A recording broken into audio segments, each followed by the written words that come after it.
اپنا زندہ کلام دیا ہے، اور اس بات کے لیے بھی خداوند کے شکر گزار ہیں کہ وہ اپنے پاک روح کے وسیلے سے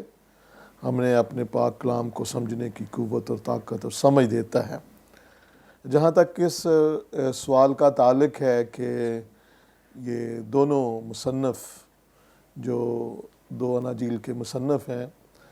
مقدس متی رسول اور مقدس لوکا،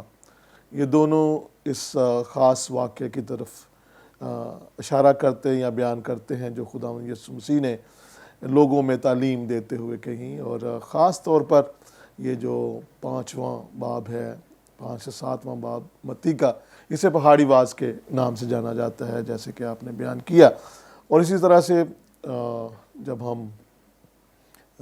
مقدس لوکا کی انجیل کو پڑھتے ہیں 6 باب کی، خاص طور پر آپ نے بیان کیا کہ 12ویں آیت سے آن ورڈ، تو ہم دیکھتے ہیں کہ خداوند یسوع مسیح پہاڑ پہ ایک بڑا کام ہے، اور وہ یہ ہے کہ خداوند یسوع مسیح دعا کرتے ہیں،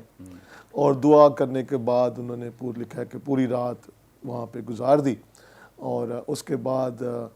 ایک میں سمجھتا ہوں کہ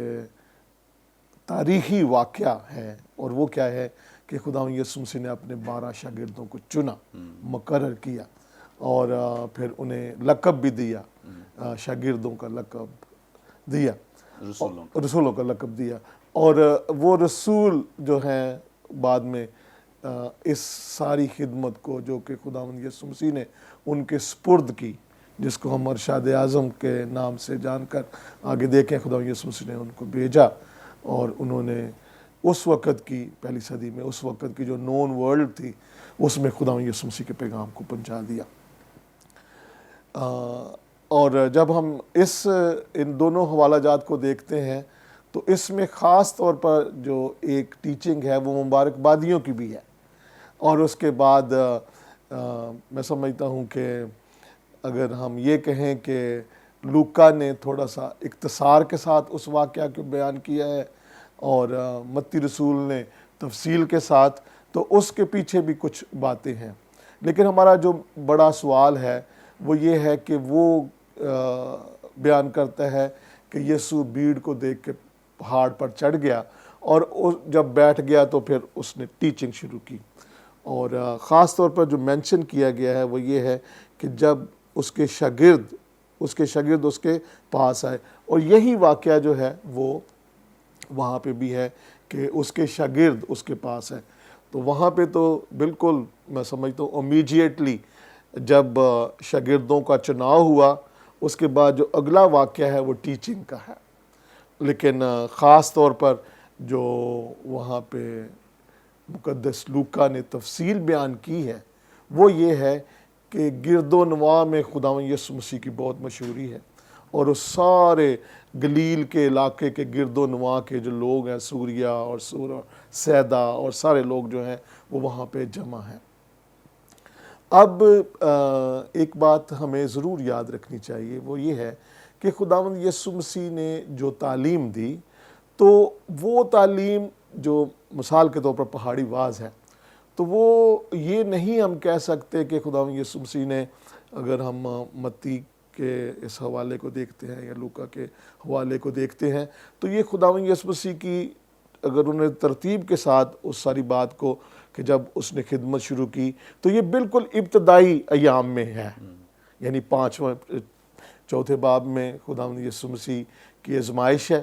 متی کے 4 باب میں، اس کے بعد پھر وہ خدمت کے لیے نکلتے ہیں، جب تیاری 40 دن کے روزے اور ساری بات کے بعد جب وہ نکلتے ہیں، تو یہ نہیں کہہ سکتے کہ ہم ایک دفعہ خداوند یسوع مسیح نے پہاڑی واز کی تعلیم دی تو اس کے بعد پھر وہ جو تعلیم ہے وہ بند ہو گئی، نہیں، میں اس کو سمجھتا ہوں کہ اس کو رپیٹ بھی خداوند یسوع مسیح مختلف اوقات میں کرتے رہے ہیں۔ تو پہلی بات تو یعنی ہم سوچ سکتے ہیں کہ میں بھی ہم اس کے ساتھ اس کو جوڑ بھی سکتے ہیں اور نہیں بھی جوڑ سکتے کہ یہ اسی واقعہ کو ہی لوکا، مقدس لوکا بیان کر رہے ہیں، یا کہ ایک اور وقت میں اور یہ پہاڑ پہ ہی ہوا ہے، یہ واقعہ بیان کیا گیا ہے۔ دوسری بات جو میں سمجھتا ہوں وہ یہ ہے کہ پہاڑ پہ چڑھنا جو ہے متی جو بیان کرتا ہے، تو اس کا مطلب یہ ہے کہ وہ ایک خاص جگہ ہے جہاں پہ چڑھنا ہے چڑھنے کے تعلق سے، لیکن اس کے بعد چڑھنے کے بعد شاید وہاں پہ کچھ ہموار جگہ بھی ہے، ٹھیک ہے۔ اور خصوصی طور پر میں سمجھتا ہوں کہ مقدس لوکا نے اس کو سمجھنے میں شاید ہماری زیادہ مدد کی ہے،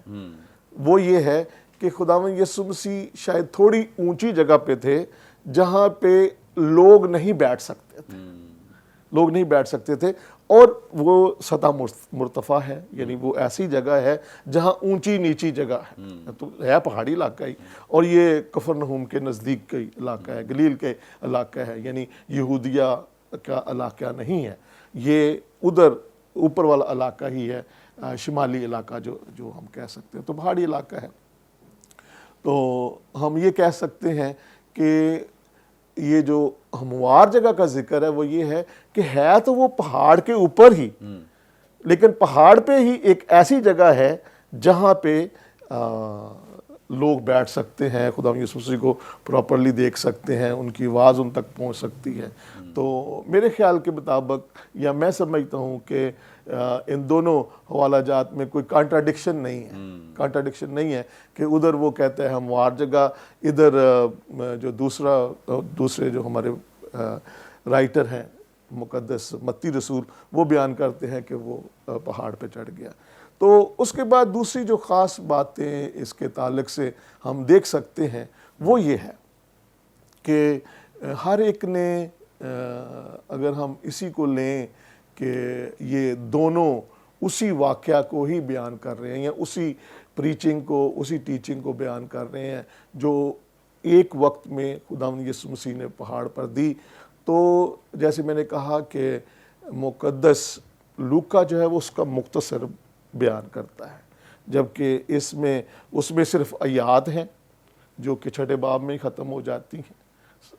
12ویں آیت سے لے کر باب کے آخر تک وہ باب اینڈ ہوتا ہے، اور باب کے اینڈ میں بلکہ لکھا یہ گیا ہوا ہے کہ خداوند یسوع مسیح جب اپنی ساری تعلیم کو ختم کر چکا، اور اسی طرح سے یہ 3 ابواب ہیں، 5، 6 اور 7، 5واں، 6واں اور 7واں باب، اور 7ویں باب کی آخری آیت جو ہے متی رسول کی انجیل کی، وہ اسی بات کو ہی بیان کرتی ہے کہ خداوند یسوع مسیح وائنڈ اپ کرتے ہیں کہ انہوں نے وہ جو ساری تعلیم تھی اس تعلق سے جو وہ اس دن دینا چاہتے تھے یا بیان کرنا چاہتے تھے، اس کو ختم کیا۔ تو خداوند کا شکر ہو کہ ہم اس ساری تعلیم میں اس لحاظ سے اس بات کو دیکھتے ہیں کہ دونوں مصنفین جو ہیں وہ اپنے انداز سے جو بیان کرنا چاہتے ہیں، جو ان کا موٹیو ہے کلام کو پیش کرنے کا یا خدا یسوع مسیح کی زندگی کے بارے میں بیان کرنے کا، وہ اپنا انداز ہے۔ چونکہ خصوصی طور پر متی رسول جو ہے اس نے یہودیوں کے تعلق سے اس انجیل کو لکھا، تو اس نے خاص طور پر شریعت کی تشریح کی ہے، لا کو بیان کیا ہے، جبکہ اس طرف جو مقدس لوکا ہیں وہ اس بات کو نہیں چھیڑتے جو خاص طور پر شریعت کے تعلق سے باتیں ہیں، کیونکہ ان کے جو آڈینس تھے، جو سننے والے تھے، خاص طور پر جو سیکھنا چاہتے تھے، جن کو وہ لکھ رہے تھے، وہ یونانی لوگ تھے، غیر قوم لوگ تھے، جو کہ شاید ابھی تک اس لا کو، شریعت کو نہیں جانتے۔ تھینک یو سو مچ، بڑی خوبصورت بابرکت باتیں، اور خاص طور پہ جو سوال کیا گیا بڑا زبردست اس کا جواب ہے کہ دونوں باتوں میں کسی طرح کا کوئی تضاد نہیں ہے۔ مقدس متی نے کہا ہے کہ خداوند یسوع مسیح پہاڑ پر چڑھ گئے ہیں، اور مقدس لوکا اس بات کو بیان کریں کہ وہ پہاڑ سے ہموار جگہ پہ آ گئے ہیں۔ پہاڑ سے اترنے کا ذکر نہیں ہے، بلکہ پہاڑ پر ہی ایک ہموار جگہ ہے۔ مقدس متی بھی اسی طرف اشارہ کر رہے ہیں، چونکہ اگر وہ کہہ رہے ہیں پہاڑ پر چڑھ کر، تو چونکہ پہاڑوں پر ایسی بھی جگہیں موجود ہیں جہاں پر بیٹھا نہیں جا سکتا ہے، تو خداوند یسوع مسیح نے کسی ایسی جگہ کا انتخاب کیا ہوگا جہاں پہ لوگ بھی بیٹھ سکیں، اور ان کے شاگرد اور خود بھی وہ بیٹھ کر وہاں پہ ٹیچ کر سکیں، پریچ کر سکیں، کیونکہ یہودیوں کا جو انداز تھا پریچ کرنے کا،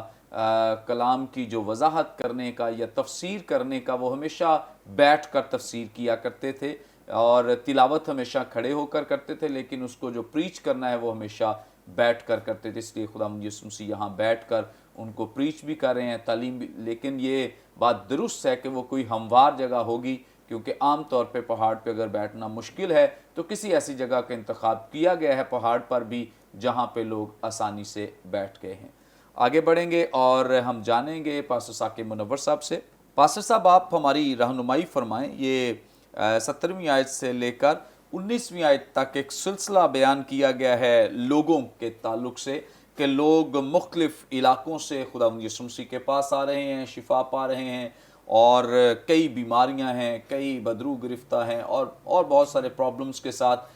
خداوند یسوع مسیح کے پاس آتے ہیں، لیکن ٹھیک ہو کے جا رہے ہیں. کوئی ایسا نہیں ہے جس کو خداوند یسوع مسیح نے خالی ہاتھ لوٹا دیا ہے. اچھا، اتنے لوگوں کو خداوند یسوع مسیح نے ٹھیک کیا ہے، تندرست کیا ہے، لیکن حیرانی کی بات یہ ہے کہ اعمال کی کتاب میں جب ایماندار اکٹھے ہوتے ہیں، ان کا شمار ہوتا ہے تو صرف اور صرف 120 کے علاوہ کوئی نہیں ملا ہے. تو کدھر گئے ہیں یہ سارے شفا پانے والے، شفا کے بھوکے پیاسے؟ یہ لوگ کدھر ہیں؟ بڑا ہی خوبصورت آپ نے سوال کیا، اور عمومی طور پہ جب ہم اس حوالے کا، اس متن کا مطالعہ کرتے ہیں تو ہمیں اس بات کو واقعی سمجھنے کی بھی ضرورت ہے. اور پھر اس کا جو اطلاق ہے کنٹمپریری ورلڈ یا کنٹمپریری جو پریچرز ہیں ان کے ساتھ تو بڑا ہی زبردست ہے. مثلا عصر حاضر کے ساتھ جب ہم بات کریں تو یہ ہمیں زیادہ وضاحت بھی عطا فرماتی ہے. ایک بات ہے جسے میں ابتدائی کے طور پر بیان کرتے ہوئے آگے بڑھوں گا. بعض اوقات ہم بہت سارے اچھے کام جو ہیں وہ بھی غلط نیت کے ساتھ کر رہے ہوتے ہیں، بیڈ انٹینشنز کے ساتھ کرتے ہیں. یہاں پر جو ہم اگر آیت مبارکہ کا مطالعہ کریں، 17ویں آیت کا جو آخری حصہ ہے تو وہاں پر لکھا ہے بحری کنارے سے اس کی سننے، دوسرا ہے اپنی بیماریوں سے شفا پانے. دو طرح کے گروہ یا دو طرح کے لوگ جو ہیں وہ ہمیں یہاں پر نظر آتے ہیں، خدا کے کلام کو سننے والے، اور دوسرے ہیں شفا پانے والے.